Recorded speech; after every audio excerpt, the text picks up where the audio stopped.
We're going to get started with the School of Social Transformation's award ceremony and alumni lecture. Let me thank you all for being here. I want to start with a landing. Let me actually start with telling you who I am. My name's Brian McKinley Jones Brayboy, and I am the interim director of the School of Social Transformation here. I'm also a faculty member in Justice and Social Inquiry. I'm going to start with a land acknowledgement, which we don't do often enough, but in our school we do at every meeting we can, which is to recognize the fact that we are on the ancestral and I would argue current homelands of the Acoma O'odham and Peepash peoples. On August 31st, 2015, President Michael Crow actually issued a statement recognizing that we sit on these homelands and we are visitors in this place. Indigenous peoples have been here for a long time, long before 1855 and certainly long before 1912. If you fly in and out of Phoenix, you'll see a SRP canal system. Much of that is built over the lands, the original irrigation system that was created by Hohokam peoples about 3,200 years ago now that made this a really rich, vibrant, verdant valley where people came to not just live and survive, but to actually thrive. So thank you all for being here. I want to say a couple of other words of welcome, but let me start by telling you that our school is a school that inspires our students, staff, and faculty to come up with creative responses to pressing social issues through our teaching and our research and our community connections. That's who we are as a School of Social Transformation. You'll see more about our 5 units in the awards piece, but it's really important to us that we recognize that we have a role in the community through our work and through the work that our students and importantly our alumni do. I want to acknowledge Dr. Nathan Martin and Dr. Kathy Nakagawa for really organizing this and putting this together and doing a really incredible job with profound and deep support from the staff in SST. So would you just join me in a quick round of applause for them? Kathy and Nathan, I'm really grateful to you both. And I also just want to recognize that Councilwoman Kate Gallego is here supporting one of our award winners, and I just want to recognize Councilwoman Gallego. Thanks for being here. Welcome, and let's get this party started. Thank you, Brian. Good afternoon. I'm Nathan Martin. I'm an Associate Director of Graduate Studies in the School of Social Transformation, as well as on the Faculty of Justice and Social Inquiry. The School of Social Transformation includes more than 50 faculty and more than 800 majors and graduate students across our 5 programs. We take great pride in our students' accomplishments, so today I'm delighted to join with friends, family, and colleagues to celebrate the outstanding accomplishments and achievements of some of our finest students and alumni. This is also an opportunity today to express gratitude for the generosity of our donors and supporters. For this academic year, over $38,000 was rewarded from our donor scholarship funds, which supported about 40 students. Thank you. We greatly appreciate your support.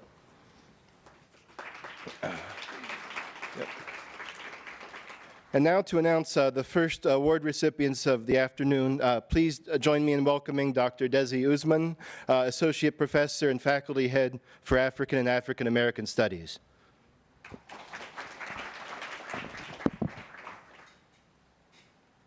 Good afternoon, everybody. I know Friday is always not a good day for most of us here, so it's always sluggish. So I'm not going to be very long because we have our 3 recipients, unlike other units. The African American Studies Book Scholarship Award was created by Dr. J.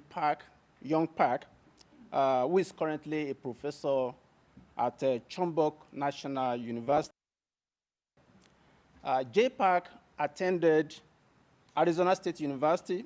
He earned his BA degree in English in 1997, and PhD in 2004 with a concentration in African American literature. Also, J. Park was at various times the student advisor for African and African American studies, and was actually one of the most dedicated foot soldiers for the program in its formative years. So, and I had opportunity of actually meeting him when I was hired here in 2001. In appreciation of the encouragement and support J. Park received from English as well as from African and African American studies during his years at ASU, he has created this award to honor our outstanding students studying African and African American studies. Congratulations to the recipients of this year's award. Unfortunately, I won't have the pleasure of shaking hands today because none of our recipients is here. But let me just read out the name. Angela Austin, Davion Lilly, and William Pusini. They also expressed their appreciation of J. Park's award. So now please help me welcome Dr. Karen Kuo, the faculty head for Asian Pacific American Studies.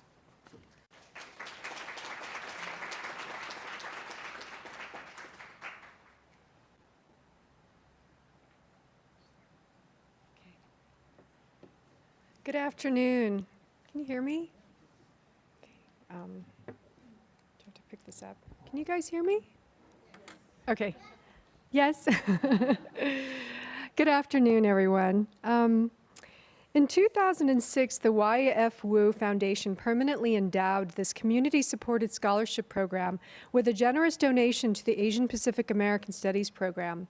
Mr. Wu began the WUS Foundation to support education and medical research.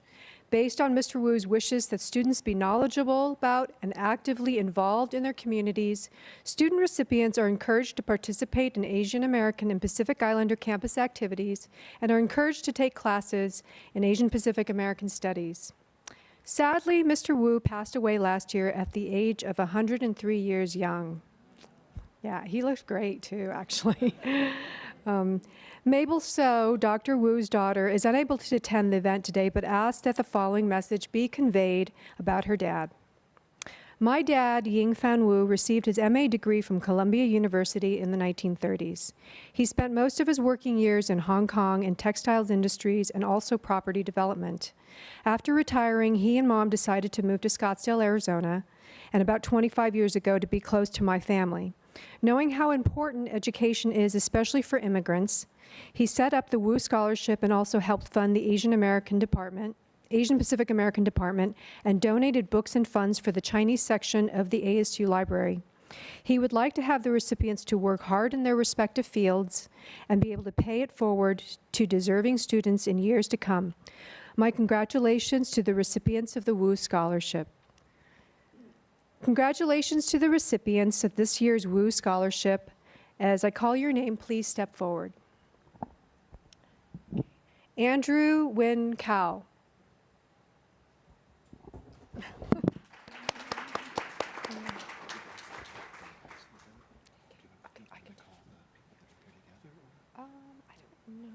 Well, I'm going to call them all, but I don't think all of them are here.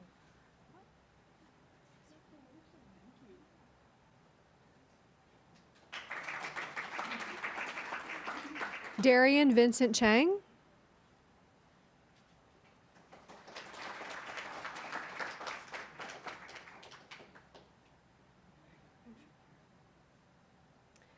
Jennifer Wen Connor. I don't think Jennifer's here. True D Ho.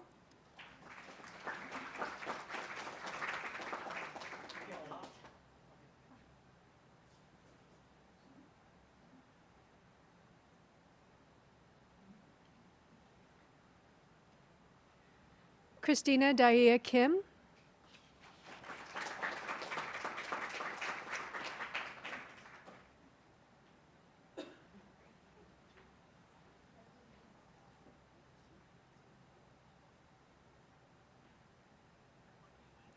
Oh, okay.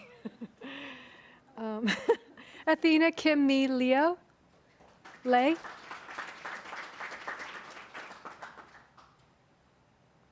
So half the pictures are going to have me.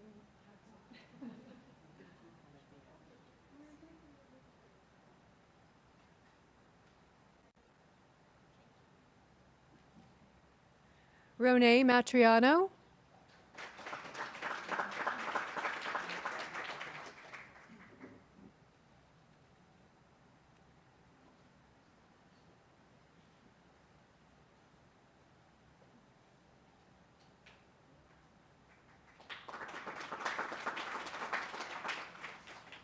Micah Makana Oa Keakua Nagel.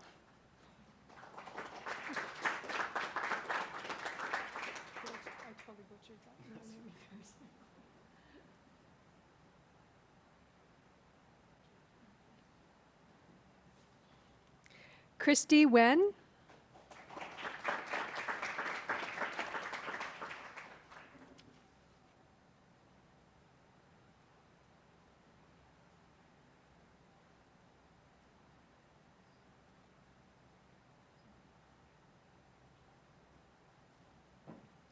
Ava Pham.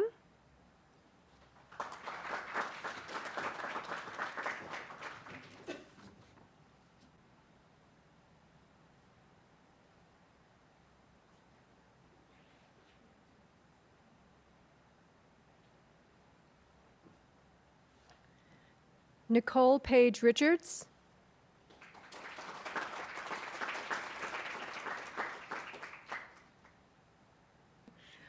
With the YFU scholarship students come back up, we're going to take a group photo. If that's okay with you. I should have just kept you guys up here, right? Oh, we have a couple. Okay, so we have a couple that that was so we neglected. Kui Trong Tran Wen. And then Ronnie Dara El Khoury.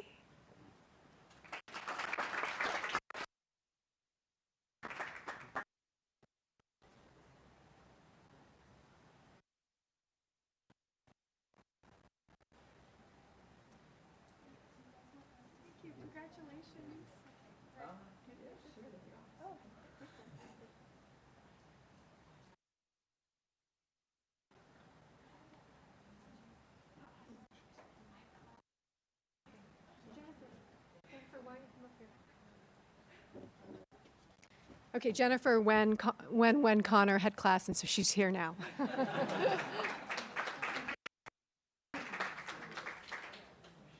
this is a really, yeah, photo op.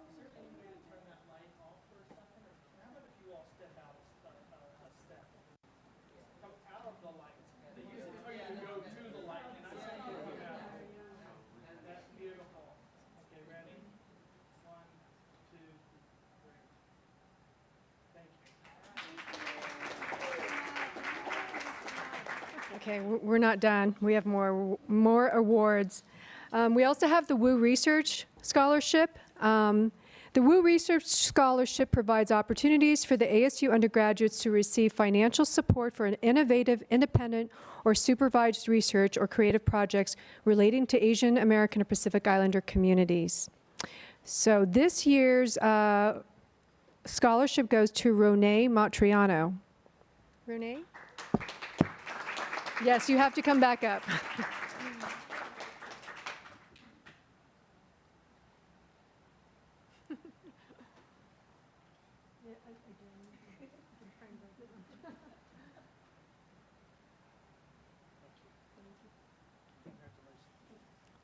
Congratulations.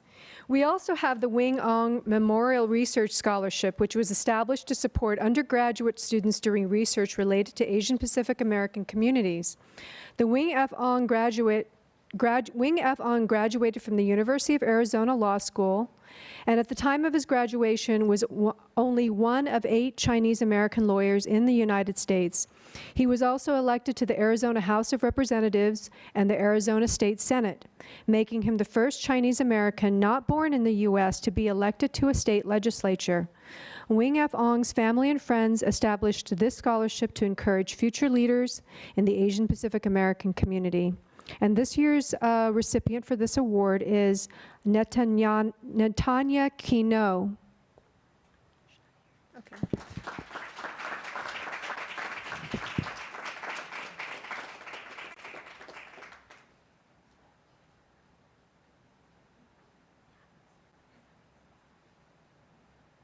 Okay, thank you very much.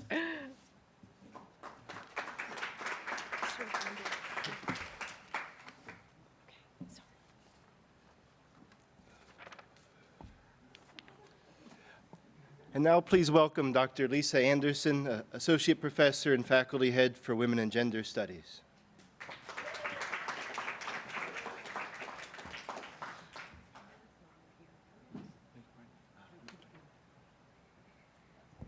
Good afternoon. Can you hear me? Do I have the mic on? Okay.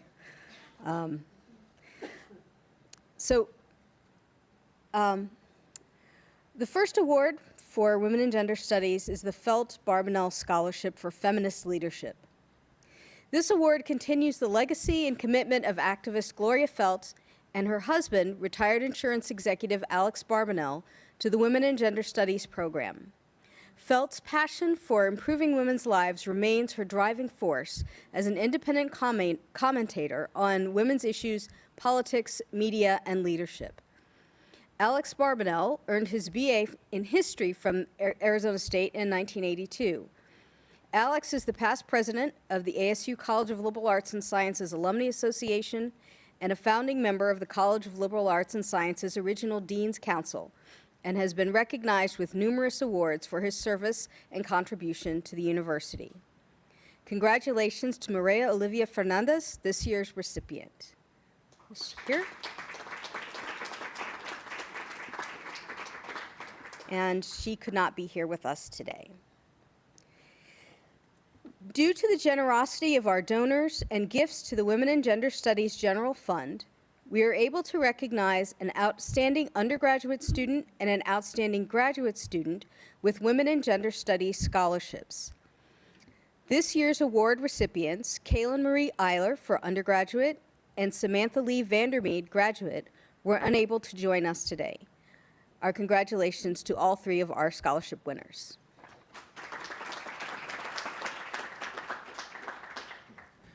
Justice and Social Inquiry has a number of named scholarships. Please welcome Dr. Angela Gonzalez, Associate Professor and Faculty Head of Justice and Social Inquiry, and Dr. Jennifer Sandlin, Professor of Justice and Social Inquiry, who will recognize the donors and recipients.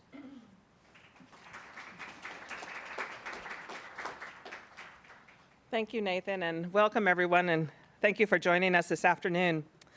I have the pleasure of issuing awards to a few students here. The first one is the Arizona Constable State Association Scholarship, which was made possible with the endowment established in 1986 from the Arizona Constables Association.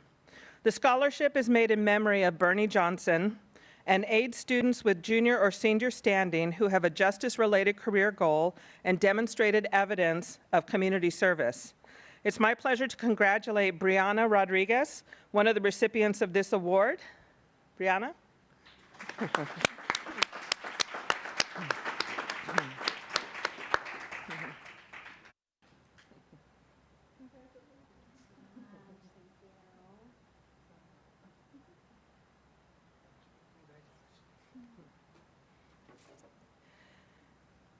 Although the other scholarship recipient, Guadalupe Gabriela Barreras, could not join us today, she appreciates the support of the Arizona Constables Association.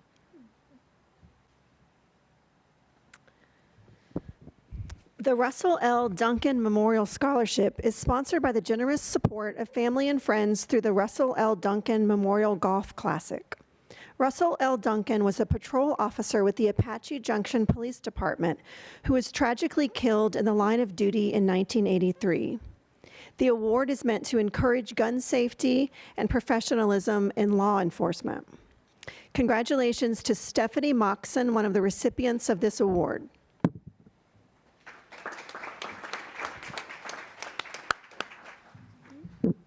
She's not here. Maisa Maya Hatem, the other recipient, could also not join us today. The next award is for the First Generation Alumni Award, which is sponsored through gifts to the ASU Foundation via donors who supported higher education opportunities for current and future first-generation college students to enroll in and graduate with degrees in justice and social inquiry.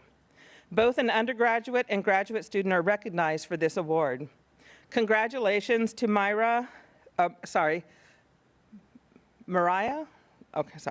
Olivia Fernandez, this year's undergraduate awardee, and Sharon Henderson-Singer, this year's graduate awardee. Unfortunately, neither could be with us here today. Oh, Sharon! Yay!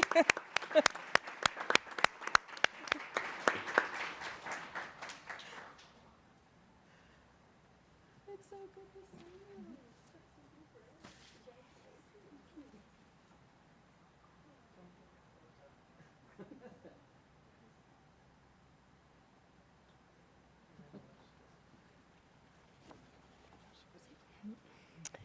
The David Wayne Isum Memorial Scholarship was made possible through a donation by the late Gretchen G. Isum in memory of her son. David Wayne Isum, who was a graduate of Scottsdale High School and an MP captain in the U.S. Army. David was a Scottsdale police officer before being killed in an automobile accident. The intent of this award is to support students with an interest in law enforcement. Congratulations to Ivan Lopez, one of the recipients of this award.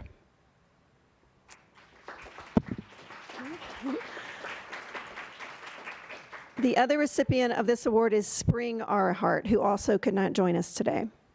The Norton Grant for Women and Gender Studies in Justice and Social Inquiry is sponsored by Jennie Norton, who earned a Bachelor of Science in Justice and Social Studies at Arizona State University. She completed her postgraduate work in seminary and was appointed by the church to serve the Arizona State Department of Corrections in auxiliary complacency. Jennie would like to encourage and assist those interested in a career in justice and social inquiry with a focus on women to complete their studies to better serve our community. It gives me great pleasure to recognize one of our graduate students, Onyekache. Onyekache, I'm sorry. I tried pronouncing this name beforehand. Ikugu, this year's graduate student recipient.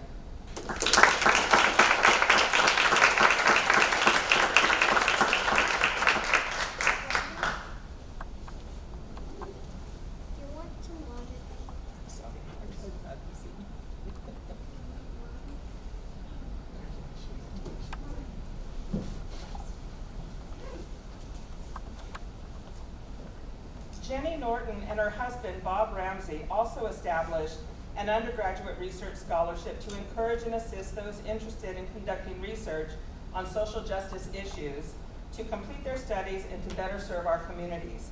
Congratulations to Olivia Luis Bartholomew for this year's recipient. I'm afraid you couldn't join us.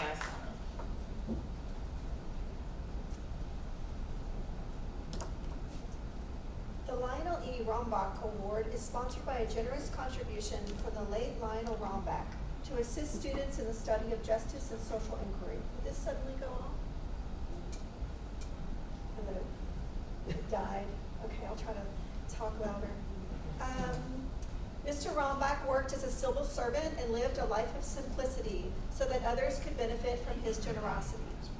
Although the recipients, Sadia Khan and Danielle Lucero, could not join us today, they appreciate the Rhombic family for their support.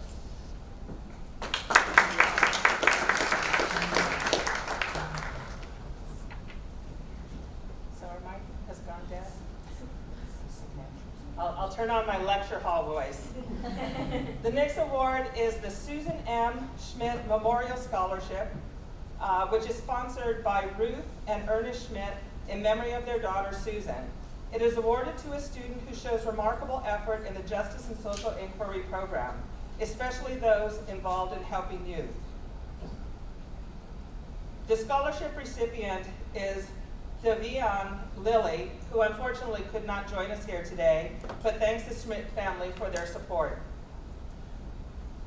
Thanks to the generous donation from supporters to the school, we are able to award book scholarships to undergraduate students who exhibit academic excellence and passion for justice and social inquiry.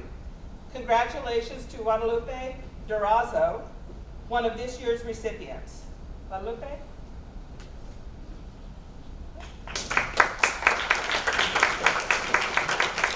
There were two other recipients for this award who could not join us today, or three other, I should say: Vanessa Kern, Sonia Franco, and Tony Esprit. Congratulations to them all.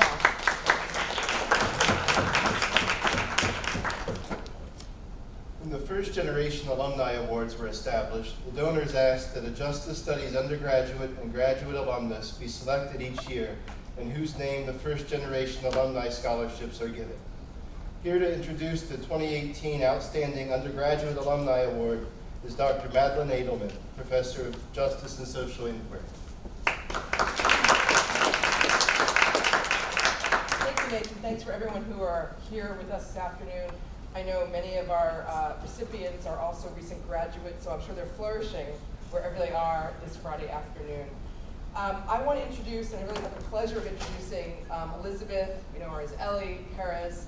I'm not sure if I'm her biggest fan, but I know I'm a very large fan of Ellie's. There are many of us in the room and many, many more beyond the room. Ellie was born in Veracruz, Mexico, and migrated to the United States of America at the age of 4 with her family, where she settled and grew up here in Phoenix. She's got years of experience in grassroots community organizing, mainly through what is called, very generically, political and voter engagement. But we know what that means. It's about getting to know people and persuading them that their shared values matter and that they should mobilize and take action because of those values. She started out her service to her community by volunteering for the Maricopa County Democratic Party and working on volunteer recruitment and training for Congresswoman Kirsten Sinema, another graduate of Justice Studies, and State Representative Eric Myers.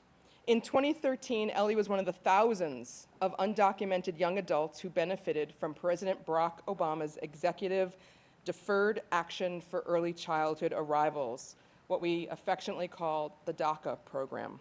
That same year, she enrolled in community college full-time and served as a key team leader and volunteer coordinator on the Gallego for Phoenix City Council District 8 campaign. We know that was a successful campaign. She and her team actually made history by helping to elect the first woman to represent District 8. Through this, Ellie became the first Dreamer ever to work at the City of Phoenix as part of Vice Mayor Kate Gallego's staff. She served with Kate for 3 years. From 2014 to 2017, Ellie remained, if you can imagine this, a full-time student and served as a regional field director for Ruben Gallego's Congressional District 7 campaign. I think that was also a successful campaign. She was then hired onto the 2016 Hillary Clinton for America campaign as the statewide outreach and Latino vote director. You can see the growth in both her reach, her impact, her skill set. She ultimately transitioned after that election that we all saw in 2017. Ultimately transitioned, I think it was about a 2-week turnaround, Ellie, if I'm right. 2 weeks after we were in class together, that November 2016. Ultimately transitioned into a position as a labor organizer with the United Food and Commercial Workers Local 99, one of the largest union organizations in Arizona. It goes on and on. I'm going to say just a couple more things about Ellie. She's the first and only DACA recipient ever to be appointed to the Democratic National Committee. This happened in 2017. And she was elected as part of the Western Executive Caucus in 2018.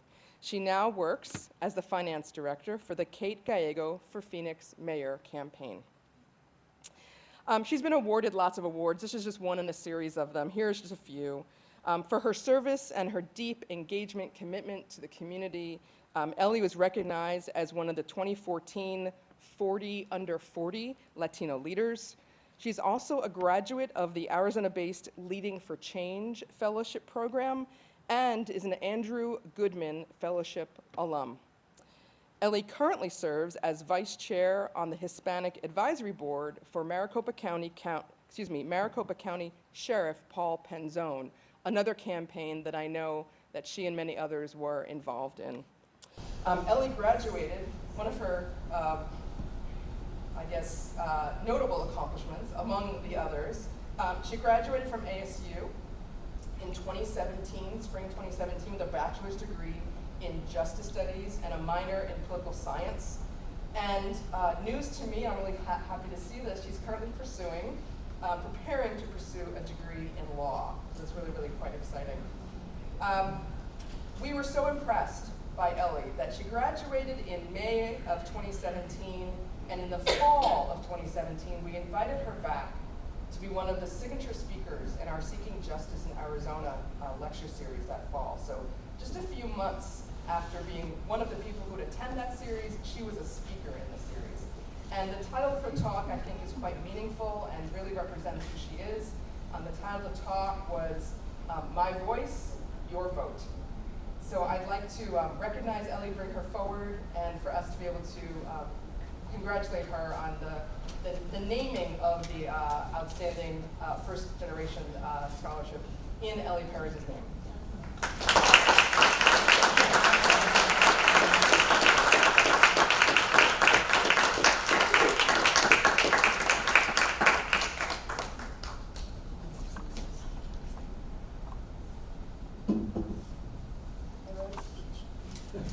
It's very short. I know it's Friday. My name is Ellie Fetes, and it's an honor to be here today. When I was a little girl, I remember hearing about ASU.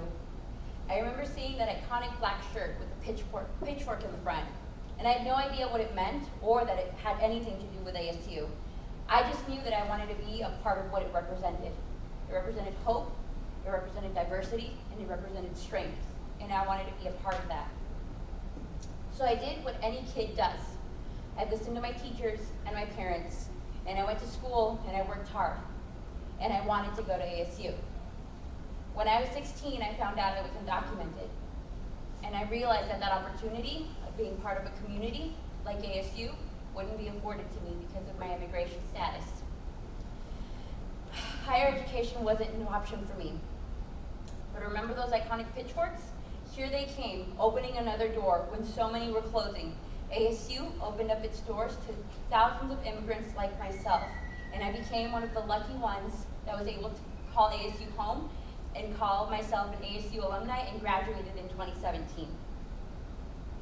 Almost 12 years later, after I graduated high school and after I realized I was undocumented, I'm standing here in front of you as an alumni of the year. That wouldn't have been possible without a community like ASU, without my professors, so thank you. I majored in Justice Studies long before I knew what these courses were about. As Professor Adelman said, I'm a community organizer. Usually I describe that as I go door to door knocking until you answer and give me your ballot. But it's more than that. And I want to say that being part of this school, not just ASU, but the School of Social Transformation, has transformed my life in many ways and has helped me push my community forward in more ways than I can explain. Whether it was by helping me teach social justice to the union members here at ASU, or by sitting alongside Councilwoman Gallego in her office during police briefings. These classes, this school, they've shaped my life. As someone who knows firsthand the hardships of finding finance opportunities for education, I want to take a second and say thank you to everyone in this room who contributes their time, their talent, and their treasure. Because without you, education for a lot of us would never be possible.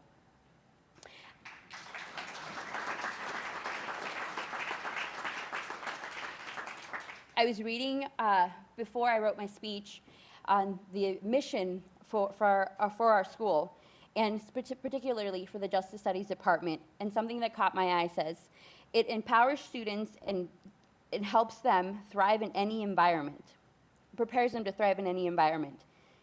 And I think that I can honestly say that ASU and the School of Social Transformation has fulfilled its mission with me. I learned how to thrive on this campus. I learned how to thrive in those classrooms. And I learned how to thrive because of professors and staff like the ones here today. So thank you for this opportunity. Thank you for this honor. And go Sun Devils!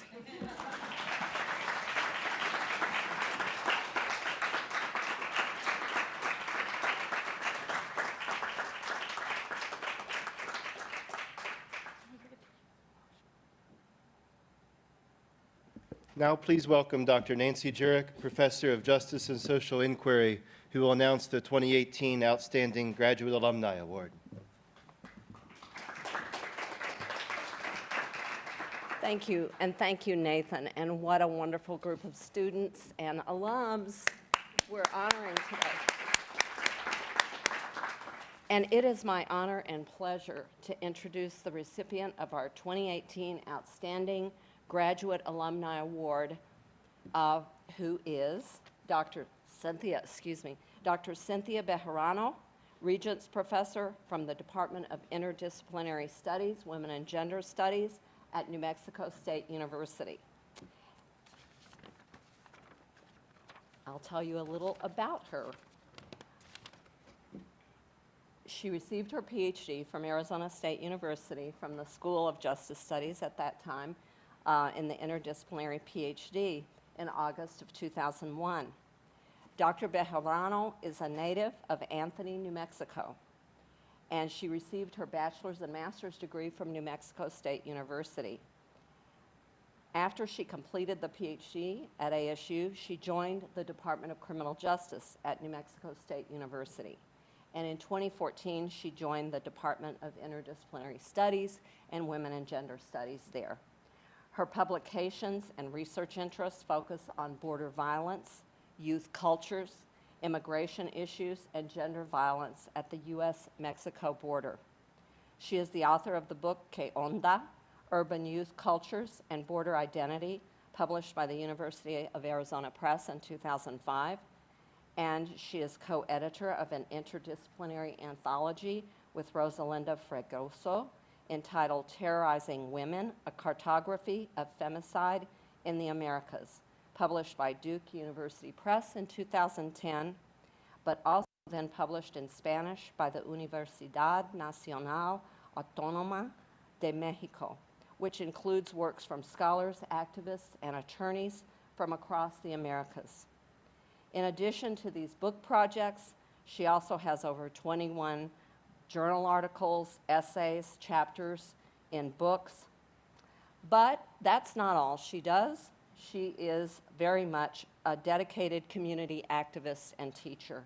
She's the principal investigator for a multi-million-dollar federally and state-funded program that assists children of farm workers seeking to attend the university.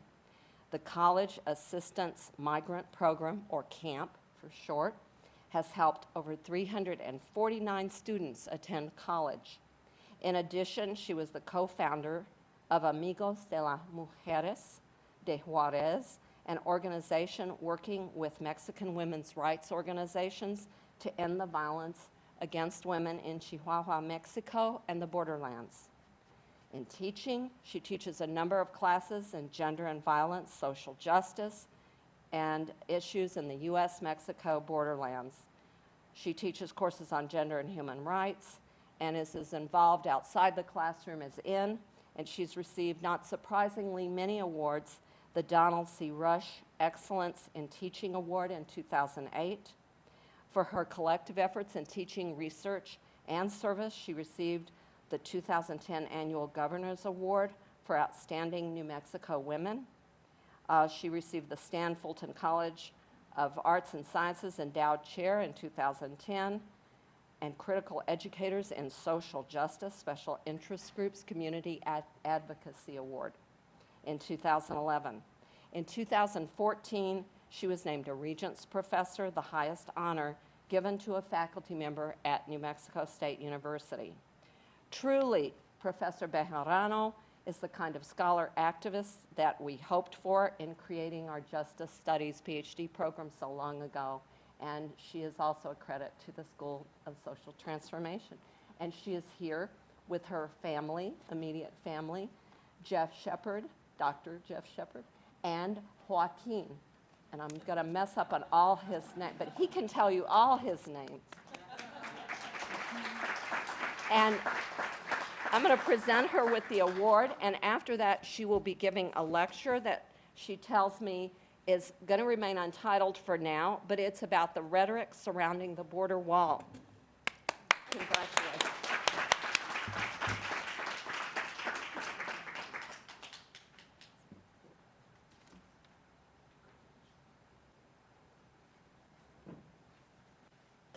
Thank you for having me. This is such an honor. I'd like to, there we go. Okay. I'd like to begin by, again, congratulating all of the recipients of the scholarship awards. The School of Social Transformation was not the School of Social Transformation when I came to Arizona State. I went through what was called the School of Justice Studies. And I owe ASU so much because they fully prepared me for my role as an academician, my work at New Mexico State University, and returning to the borderlands. I also, along the way, made the best of friends who are here today. It's a reunion. I have to acknowledge them. Professor Mila Vicente Carpio and Professor Karen Leong, who have been friends with us all throughout these years, and they've still stuck with us. They still like us, I think. And then, of course, my wonderful husband, Dr. Jeff Shepard, who's faculty at the University of Texas at El Paso, and then my muse, the love of my life, Joaquin Felix Bejarano Shepard, not Bejarano, Bejarano Shepard. So I want to, again, congratulate all of the recipients who are now at the forefront of such important, meaningful and structural and creative change. They are what I will call social justice in the flesh. So I'm so honored to be here with everybody and to be, again, celebrating all of you recipients. I credit ASU's Justice Studies and Social Inquiry for sharpening my intellectual curiosity and understanding of justice. I came to ASU in 1997 as a very young woman, very naive. I was very angry. I had a huge chip on my block. I was angry for all the injustices that people back home in the borderlands had endured and continue to endure. I saw a lot of racism and institutional violence growing up, and it had everything to do with coming from the borderlands and coming from a poor community of color. My professors here at ASU in the School of Justice Studies and the critical readings that they bestowed on my cohort equipped me with a vocabulary that I did not know at the time. I was able to confront and challenge and question injustices and to recognize that resistance isn't always loud. I would much more prefer to be a wallflower, kind of sitting in the corner and minding my own business. But they awakened something in me that, again, I credit for really finding while I was here at Arizona State. I am not an immigrant or the daughter of immigrants. I'm fourth generation Mexican American, and it's important for me, before we get into this bit of a lecture presentation, I don't want to bore everybody to death, and it is highly politically charged, but it's very relevant and it's very timely to issues of social justice and issues of violence and social change. So, although I grew up poor, I was a citizen of the United States. I was fourth generation, and not only was I a fourth generation Mexican American, I was a second generation college student. That didn't say a lot when my father was the only one of 15 who went to college. We did not have a mastery of institutions of higher education. It was incredibly difficult to navigate the system. It was incredibly difficult as a young woman to leave my community, to leave my barrio. It was a kind of community that people came to my family and my father in particular for any sort of justice work. He was a social worker. He was not a police officer. He nearly lost his life trying to intervene during a robbery. And that was my impetus for learning about questions of justice and questions of violence. It really kick-started my career. My father was a social worker. He was an indigent eligibility specialist who helped thousands of people receive social services in the borderlands. We lived on one income in a converted Army barracks that my parents, up until this year, my father just passed away not too long ago, a few weeks ago, called home for 54 years. So we were just one paycheck away from standing in line for social services ourselves. But I acknowledge and I own up to the privilege that I had growing up because it's absolutely necessary. Returning to ASU and my time here so many years ago, this very brief talk, is really about families and borders and walls, and you will see several images. I use a lot of photography. I'm not a professional photographer. I'm a novice, but I love this particular medium to communicate with people and to explore very deep meanings for individuals who are not academicians. Sometimes I think, I say this for myself, we like to hear ourselves speak, and sometimes we don't say very much. So I'm hoping that these photographs will relay some messages to you. My courses at ASU raised questions about what it meant to grow up at the actual US-Mexico border.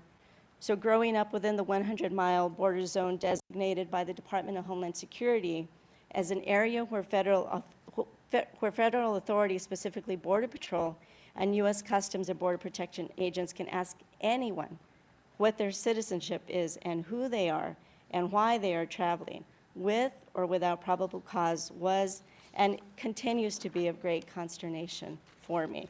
It's something that I see my students grappling with. I work with first-generation college students. I work with DACA recipients. I work with undocumented students, with dreamers, students that come from mixed-status families whose parents cannot traverse the border checkpoints to come to my institution to attend events such as this one, to recognize their children. So this talk, although much, if not most of the images have to do with what many people have called Trump's border wall, it has everything to do with the severing and fragmentation and separation of the families that I see here today and the young people that I work with every single day back home.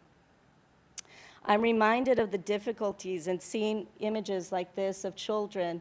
The children in these two photos are on the Mexican side of the border in Ciudad Juarez, in a community called Lomas de Poleo that abuts the US-Mexico border line.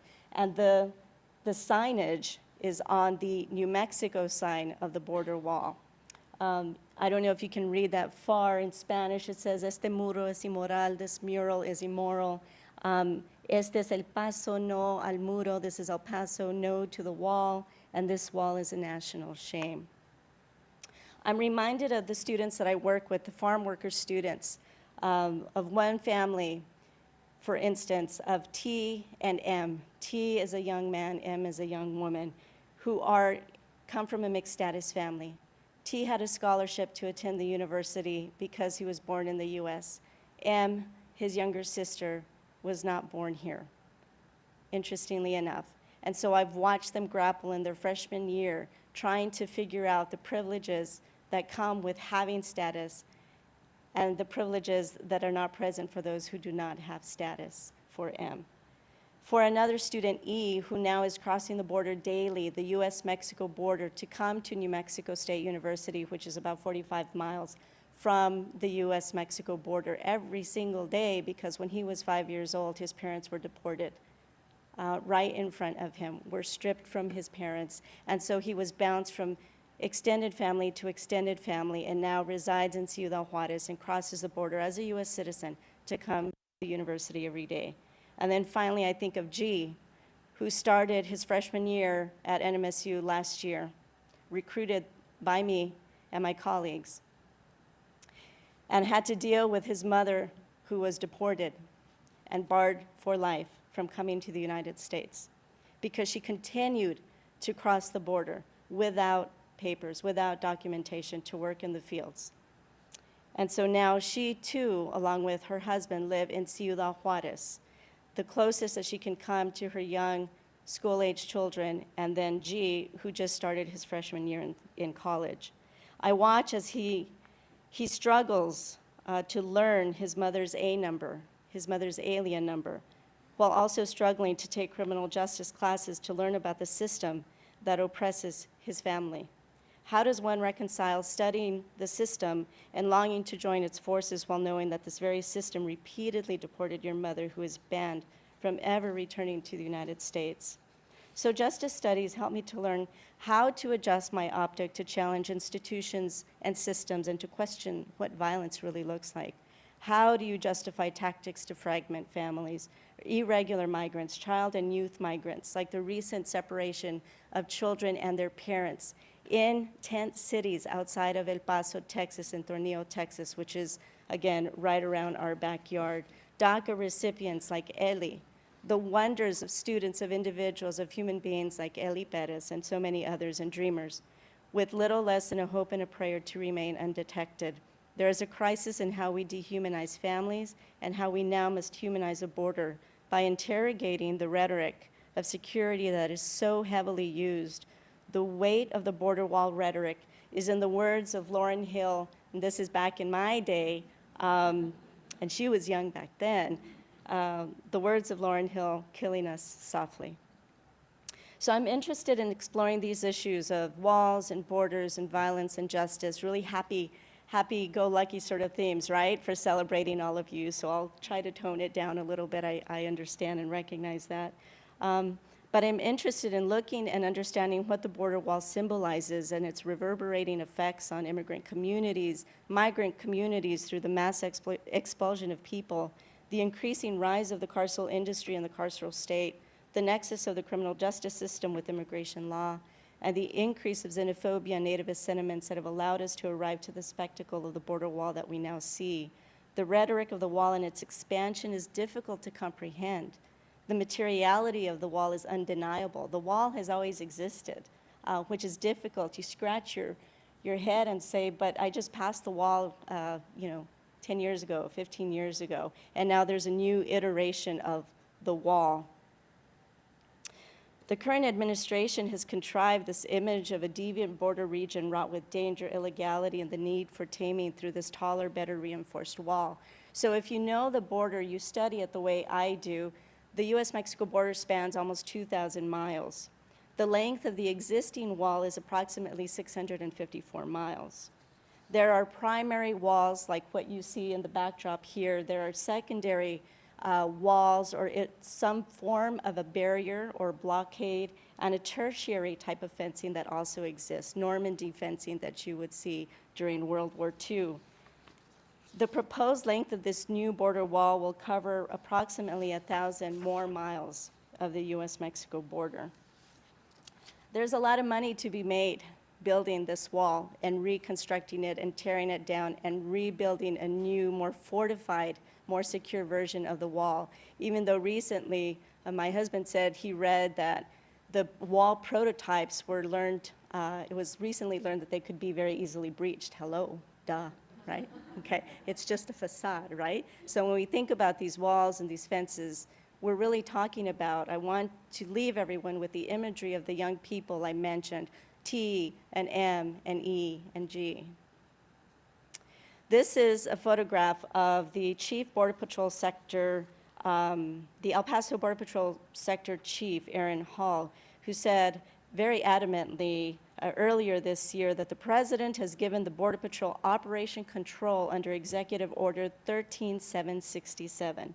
He went on to say that the wall means more effective use of Border Patrol agents and technology. When pressed as to who would fund the wall, he simply said it's taxpayer funded, and that the National Guard would provide administrative support. He failed to mention anything about the 20 environmental laws that were waived to build the wall, and that 90% of the existing wall was built within the past 13 years. So this is what the wall looked like up until a year or two along the border of New Mexico and Mexico, where we live. This is what the wall looks like now. This stretch of wall, which is about 13 miles, cost $73 million. I think about the impoverished community that I come from, where we I grew up in what's known as a colonia, which is a shanty town, basically, which lacks infrastructure. In many places, it lacks electricity. It lacks paved roads still, sidewalks, lighting, okay? $73 million, what could that purchase in my community? So the border wall narrative is used not only to construct this actual barrier, but as justification to hire more personnel, to purchase more technologies of surveillance and power that are really difficult when you have to grapple with this sort of surveillance, these surveillance technologies every day. Just on the way driving over here, Thursday, very early in the morning, about 5 o'clock, we had to go through a border checkpoint to arrive to Tempe. 5 o'clock, it was alarming, disturbing, and I had to bite my tongue when an agent was shining a flashlight into my son's face, asking if he was a US citizen while he was asleep. There are about 14 million people that live at the US-Mexico border across 10 states on both sides of the border.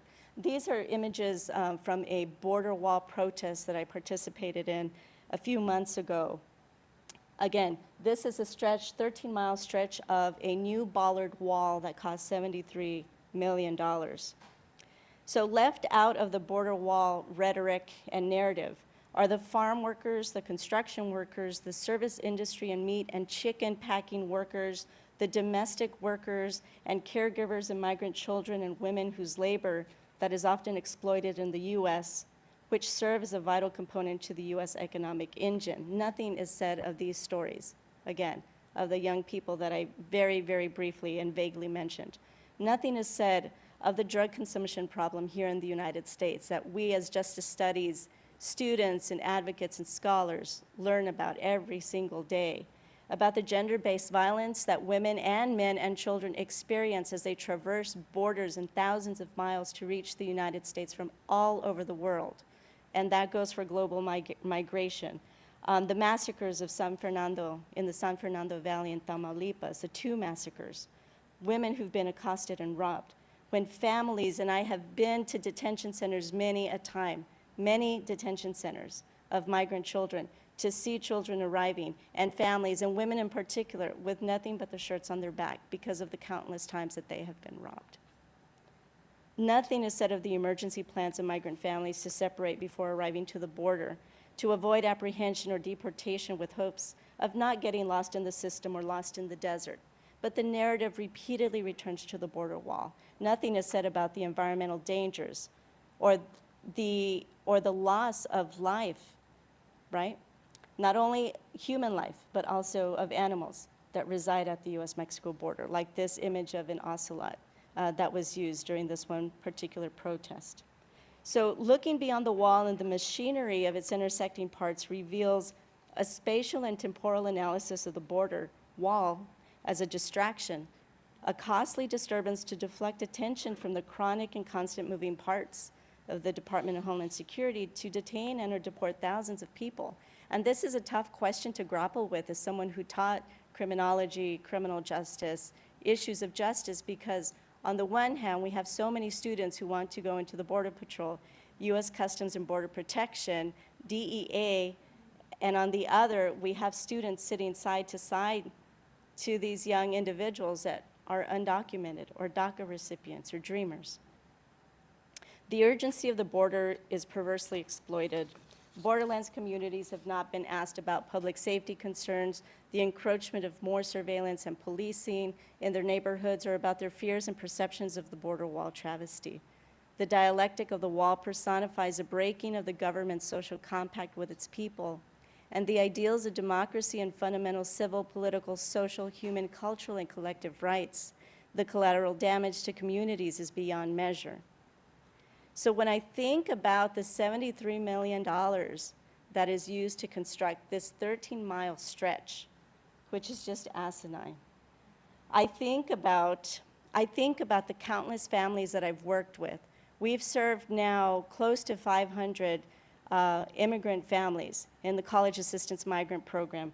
To an earlier group, I talked about how there is one tiny hamlet in southern New Mexico, a small community, that I can go to that neighborhood, and I'm very proud of this fact of my colleagues and our students, that This is typically at graduation parties, celebrations much like the one today, where students have said to me, so-and-so and so-and-so from our program, the College Assistance Migrant Program, lives right here. And I could count house per house of students that have received a college education and are transforming their lives and the lives of their children. So what 73 million could do in our communities. So returning to my teachings from the School of Social Justice, what does violence look like? Spending this money, these millions of dollars on a steel fence, instead of investing in poor communities, is what violence looks like. At the borderlands, we must constantly ask, what kinds of societies are forged when governments encourage frameworks of violence? As a proposition for still more border walls emerge, and the absurdity that comes from tearing families apart occurs daily, protecting democracy with loud and quieter forms of resistance is our urgent call. I want to end with this image here. This is on the other side of the U.S.-Mexico wall from Ciudad Juarez. And the title here says, what's written in old English letters at the top of the border wall is, ni delincuentes ni ilegales, somos trabajadores internacionales. We are neither delinquents nor illegals. We are international workers. Thank you.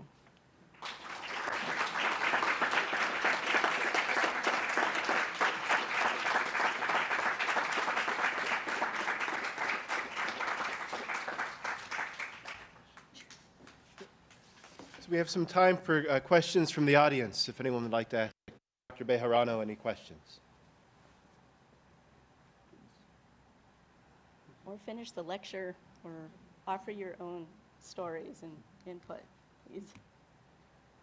I am blown away by what students have accomplished and the type of research and scholarship awards that you've received, and the words of Ellie Fetes and what she has accomplished and endured. I think there's so many other people in this room that can speak more eloquently to some of these issues, so I'd really love to open up.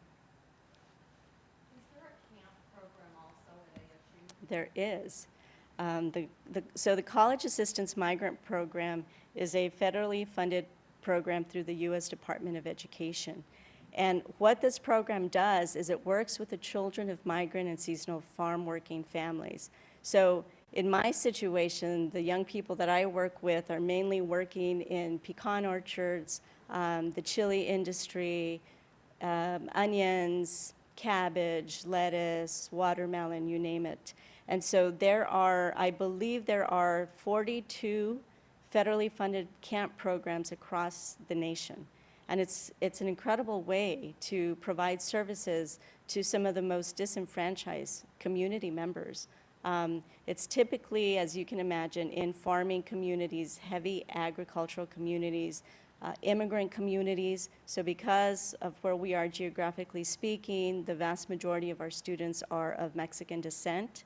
But nationally, there are other camp programs that serve Hmong, Vietnamese, Haitian immigrants, anybody who really is working in the fields, most typically first-generation college students. It's a wonderful, wonderful program for anybody who wants to start their own nonprofit and write a grant proposal to the U.S. government, the federal government, for funding. But it really does speak to the ways that many of us, whether we're first generation or not, some of the programs that we have utilized, I'm a recipient of many, many of these types of programs myself because I came from a low-income family, and I'm a woman of color, right? And how imperative it is to have these types of programs and scholarships like what we've heard about today for students who simply do not have the resources, and they're just incredible gems for our communities. A selling point that I always make for my state legislators, because we also receive state funding, is that our students want to return to these very same dusty, poor communities that are just rich in culture and heritage and history for our kids, for our students. So it's one way that education can affect change in very, very deep ways. I tell our camp students, I tell them, I say in Spanish, but I say, nobody, you can lose your job, you can lose your partner, you can lose your lover, you can lose your wallet, you can lose everything except your education. And so they really believe in that. We now proudly can say that we've served young people that are medical doctors, that are attorneys, young people that have their PhDs, they're professors now, they're biologists, they're professional research scientists, social workers, engineers. It's just absolutely astounding. It really epitomizes what institutions of higher education should be doing. One of the things that I think I'm proud of at ASU is, our vision to include and not exclude. At the same time, what happens to people once they are admitted, once they gain access to? So I'm curious what kind of support, what kind of cultural and social capital you're able to develop or offer or leverage at your institution. What do you do well that we can learn from here at ASU? That's an excellent question, and I think ASU, for being such a massive institution, is doing wonderful things. I have to say, this was in my notes, I was deeply impressed to see on the School of Social Transformation's website that there is an unapologetic statement about supporting DACA students. My institution, although it's a Hispanic serving institution, has not come to terms with that yet. And we grapple with these issues every single day. But within the small outlet that we have at our camp program, our mantra is we're a home away from home. So beyond being the professor and beyond being a PI for this program, I serve many, many roles as a pseudo mother, aunt.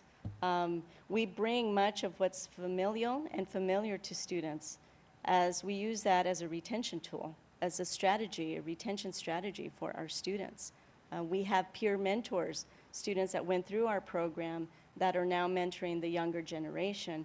We have served about 172 siblings in our program. So out of 467 students, 172 that are siblings, which again points to the neighborhoods that are changing, one neighborhood, one community at a time. We have a lot of love for our students. We have a lot of affection for our students.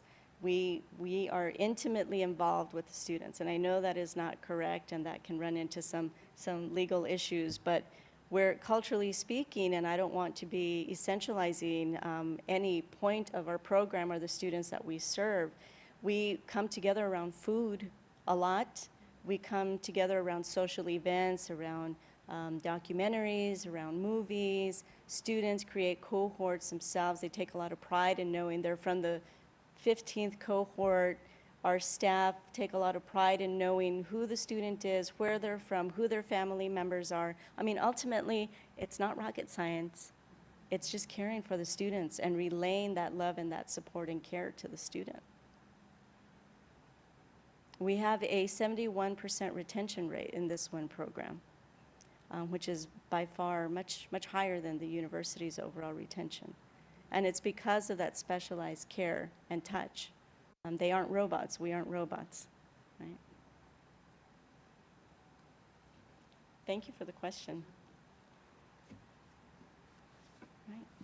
Okay. Please join me in celebrating all the award recipients.